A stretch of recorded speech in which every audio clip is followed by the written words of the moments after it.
কি রে, তোর গলা পাচ্ছে ঘর থেকে আমাকে এসে তুই কথা বলছিস না কেন আমার সঙ্গে? লয়ারের সঙ্গে কথা বলেছিস তো? রাঙার জামিনের ব্যবস্থা নিশ্চয়ই হয়ে গেছে। কি অদ্ভুত তোরা! বাড়িতে আমরা সবাই চিন্তা করছি, একটা খবর দেওয়ার প্রয়োজন মনে করিস না? চুপ করে আছিস কেন? কি কি হলো পাঞ্চালি?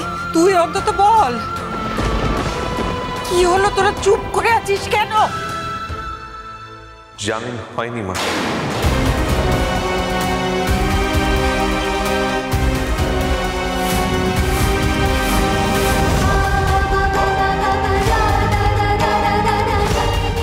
কি বলছিস? কি বলছিস তুই? ও কি বলছে? ঠিকই বলছি মা। তুমি রাঙামতির দাদাকে জেরা করে যদি সত্যিটা না জানা যায় তাহলে রাঙামতির জামিন হবে না মা। এইসব কেসে সহজে জামিন হয়ও না, একটু অন্যরকমের কেস তো। কেস তো পুরো গোবলেট হয়ে গেছে মা। রাঙার জামিন পাওয়া তো দূরের কথা, রাঙার কোনোদিন ছাড়া পাবে কিনা সেটাই আপনি দেখুন। বৃন্দা, কি বলছো কি তুমি? আমি কিছু বুঝতে পারছি না তোমার কথা। আমি বলছি না মা, টিভিটা খুলুন, টিভিতেই দেখতে পাবেন।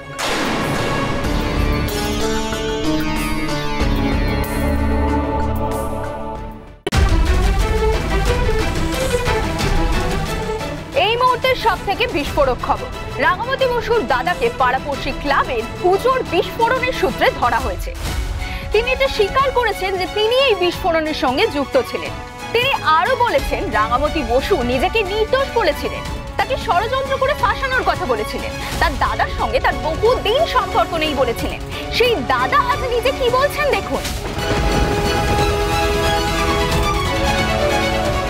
রাঙার সাথে আমার সবসময় যোগাযোগ ছিল, এই প্ল্যানটা অনেকদিন ধরেই করা। আমাদের গ্রামের স্কুলের দিদিমণির সাথে কোনোভাবে যাতে রাঙা কলকাতা আসতে পারে সেই কারণে ওনার বিশ্বাস অর্জন করা খুব দরকার ছিল।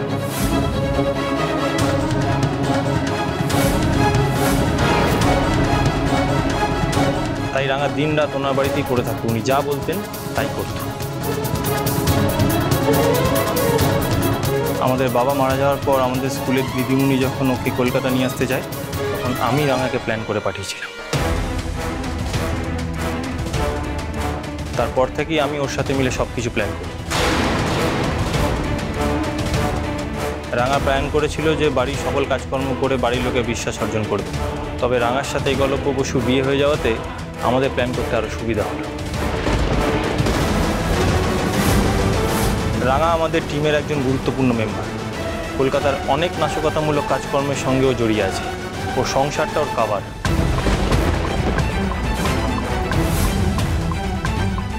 একদম সম্পূর্ণ অন্য পরিচয়ে রাঙা আমার হয়েই কাজ করছিল।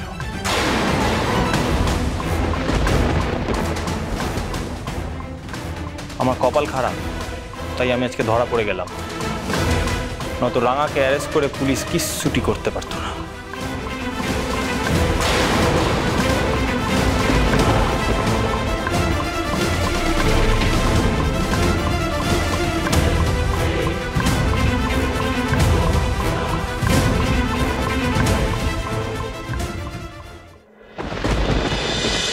রাঙামতি তীরন্দাজ সোম থেকে রবি প্রতিদিন সন্ধ্যে 7:30টায় স্টার জলসায় ও জিও হটস্টারে।